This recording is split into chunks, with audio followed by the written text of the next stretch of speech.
12,500 साल बाद Dyer wolf की धरती पर वापसी। पहली बार किसी विलुप्त प्रजाति को दोबारा जीवित किया गया।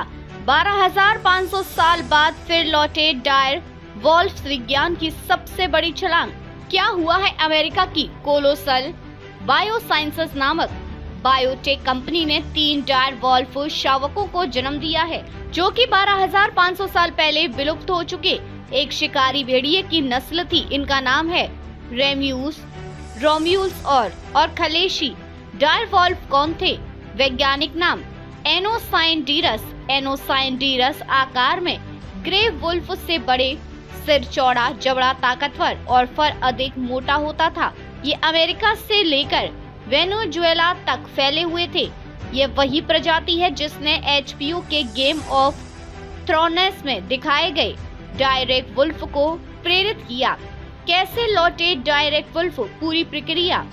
प्राचीन DNA की खोज। वैज्ञानिकों ने एक 13,000 साल पुराने दांत और 72,000 साल पुराने खोपड़ी से DNA निकाला। DNA स्कैनिंग और तुलना।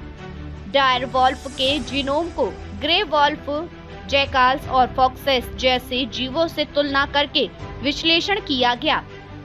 जीन संपादन, जीन एडिटिंग। ग्रे वॉल्फ की DNA को एडिट कर उसमें डायर वॉल्फ की विशेष व्यवस्थाएं जैसे सफेद फर, चौड़ा जबड़ा आदि डाली गई। क्लोनिंग और सरगोसी। एडिटेड कोशिकाओं से अंगाणु बनाए गए जिन्हें पालतू कुत्तों में प्रत्यारोपित किया गया। जन्म 8 बार प्रक्रिया की गई। हर बार लगभग 45 भ्रूण ट्रांसफर किए गए।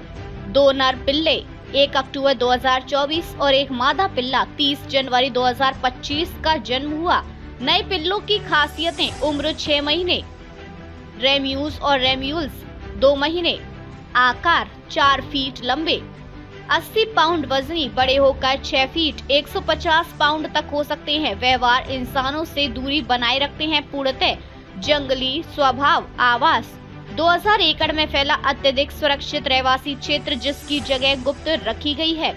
वैज्ञानिकों का उद्देश्य और नैतिक सवाल। लक्ष्य विलुप्त प्रजातियों को लौटाना। वर्तमान संकटग्रस्त प्रजातियों को बचाने में यही तकनीक उपयोग करना। चिंताएं। क्लोनिंग से सरगोरेट मां को नुकसान। जनन प्रक्रिया में उच्च असफलता दर। नवजातों में प्रीमेच्योर एगिंग, इम्यून डिफेक्ट्स जैसे खतरे। यदि इकोसिस्टम से नहीं बचा तो रिवीट स्पीशीज कहाँ रहेंगे? भविष्य की योजना।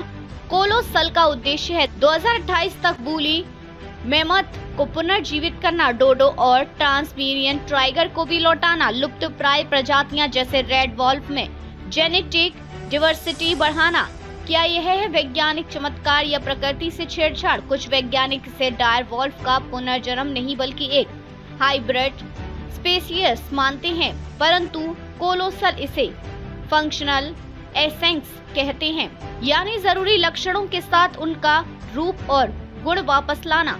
उदाहरण के तौर पर वैज्ञानिकों का कहना है कि हमने जो किया वो पूर्णतः पुराने जानवर को लौटाना नहीं है बल्कि उसके मुख्य गुणों और रूप को फिर से जीवित करना है। ये इवोल्यूशनरी इंजीनियरिंग की शुरुआत है। बेत शापिरो, मुख्य विज्ञान अधिकारी, कोलोसल बायोसाइंसेस।